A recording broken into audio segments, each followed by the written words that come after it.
अस्सलाम वालेकुम नाज़रीन, मेरान टीवी न्यूज़ में आओ या सायरा सुमरो आओ या प्रिया गुल सब खबरी हिक नज़र हेडलाइन ते। पाकिस्तान जे सामूंडी फौज तैमूर क्रूज़ मिसाइल जो कामयाब तजर्बो करे वरितो। ISPR मौजिब एयर लॉन्च क्रूज़ मिसाइल पंहिंजी मिशन खे इंतहाई दुरुस्तगी सां मुकमल कयो। तजर्बो पाक बहरिया तरफ़ां दुरुस्त निशाने ते वार करण जी सलाहियत ऐं ऑपरेशन महारत जो मुज़ाहिरो आहे। ISPR वधीक चयो आहे त क्रूज़ मिसाइल जो तजर्बो सामूंडी ख़तरनि खे जांचण, निशानो बणाइण ऐं उन खे नाकारा बणाइण जी पाक बहरिया जी जंग सलाहियतनि जी तौसीक़ आहे।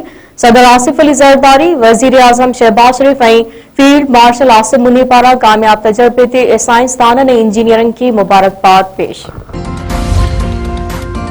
अमरीकी सदर ईरान सां ॻाल्हियुनि जे लाइ पुरुमीद। डोनाल्ड ट्रंप चयो आहे त ईरान ॻाल्हियूं न कंदो त बदतरीन मसइलनि खे मुंहुं ॾींदो। ईरान खे एटमी हथियार रखण जी इजाज़त नथा ॾेई सघूं। डील थियण ताईं ईरान जे सामूंडी नाकाबंदी बरक़रार रहंदी। सहाफ़ियुनि सां ॻाल्हाईंदे अमरीकी सदर वधीक चयो आहे त ईरान सां डील जल्द थी वेंदी। तकड़ में का डील न कंदासीं। मुआहिदो न थियो त जंग यकीनी आहे। जेडी वैंस, स्टीव विटकॉफ ऐं जेरेड क्रिश्नर इस्लामाबाद वञी टिया आहिनि। ईरानी पार्लियामेंट जे स्पीकर मोहम्मद बाकर कालीबाब चयो आहे त धमकियुनि जे पाछे हेठि ॻाल्हियूं कंहिं बि सूरत में क़बूल न आहिनि। ट्रंप ॻाल्हियुनि जे मेज़ खे हथियार फिटा करण जे मेज़ में तब्दील करण जी कोशिश पियो करे। पंहिंजे बयान में ईरानी पार्लियामेंट जे स्पीकर वधीक चयो आहे त अमरीकी सदर होर्मुज़ वारे लंघ जी नाकाबंदी करे जंगबंदी जी भनकड़ी पियो करे। ईरान गुज़िरियल 2 हफ़्तनि दौरान जंग जे मैदान में नवां पता ॾेखारण लाइ पाण खे तयार करे वरितो आहे।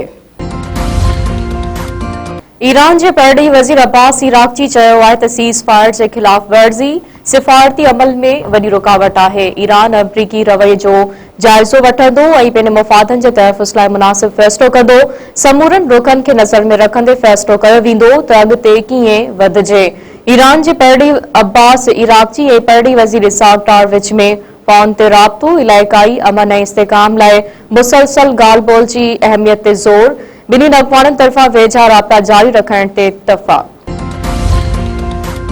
पाकिस्तान खे सऊदी अरब खां वधीक $1 अरब मिली विया। स्टेट बैंक तस्दीक करे छॾी। सऊदी अरब तरफ़ां 15 अप्रैल ते $2 अरब वसूल थिया हुआ। स्टेट बैंक जो चवणु आहे त उहा रक़म सऊदी हुकूमत तरफ़ां ऐलानियल $3 अरब जी ॿी क़िस्त आहे।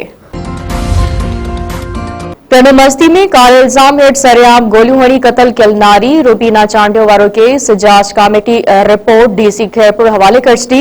रिपोर्ट में ॼाणायो वियो आहे त ही वाक़ियो गैरत जे नाले ते जिन्सी तशद्दुद जो वाज़े केस आहे। पुलिस जी वक़्तसर कार्रवाई ऐं इदारे जे रद्द-ए-अमल में कमज़ोरियूं साम्हूं आयूं आहिनि। जांच कमेटी जो चवणु आहे त मुतासिर ख़ानदान जे वक़ार ऐं बुनियादी इंसानी हक़नि जी भनकड़ी पिण थी आहे, जंहिं लाइ फौरी कार्रवाई, एहतसाब ऐं तहफ़्फ़ुज़ जे क़दमनि जी सख़्त ज़रूरत आहे। वाक़े में मुलविस समूरनि जवाबदारनि जी फौरी गिरफ़्तारी ऐं शफ़ाफ़ जांच खे यकीनी बणायो वञे। कराची में अथियाबननि बदीन वासी डॉक्टर के कतल करे छॾियो। मेहरान होटल वेझो फायरिंग में ॻोठ यूसुफ मेमण वासी डॉक्टर सारंग मारिजी वियो। पुलिस जो चवणु आहे त डॉक्टर सारंग ऐं संदसि घरवारी रक्षा में सवार हुआ। कार में सवार जवाबदारनि संदनि पीछो कयो ऐं डॉक्टर खे गोलियूं हणी कतल करण बाद फरार थी विया। नवाबशाह में गिरफ़्तार शहदादपुर वासी नौजवान पुलिस जे हिरासत में फोत। चोरी जे इल्ज़ाम हेठि B सेक्शन पुलिस हथां गिरफ़्तार अरशद भट्टी पुरस्कार नमूने फौत थी वियो। पुलिस मूजिब नौजवान ख़ुदकुशी करे पंहिंजी ज़िंदगी जो अंत आंदो आहे। वाटसन पुलिस जे मौक़िफ़ खे रद्द करे छॾियो। नौजवान खे तशद्दुद करे मारण जो इल्ज़ाम, इंसाफ़ जो मुतालबो। दड़े ऐं टंडो बस्ती में धारदार वाक़िअनि में 2 मासूम भेनरूं ऐं 2 भाइर ॿुॾी फौत। दड़े जे ॻोठ सिद्दीक़ सुमरो में कराची खां महिमान थी आयल 2 भेनरूं पिञारी कैनाल में वहिंजंदे ॿुॾी फौत थी वियो। हिक खे बचायो पियो। फोती ॿारड़ियुनि में 10 वरनि जी निम्परा ऐं 12 वरनि जी निदा शामिल। टंडे मस्ती वेझो 2 सगा भाइर अबलवा में वहिंजंदे ॿुॾी फौत। 10 वरनि जे अज़ीज़ ऐं 13 वरनि जे गफ़ार कोराई जा लाश घर पहुचण ते वाटसन में रोज राड़ो।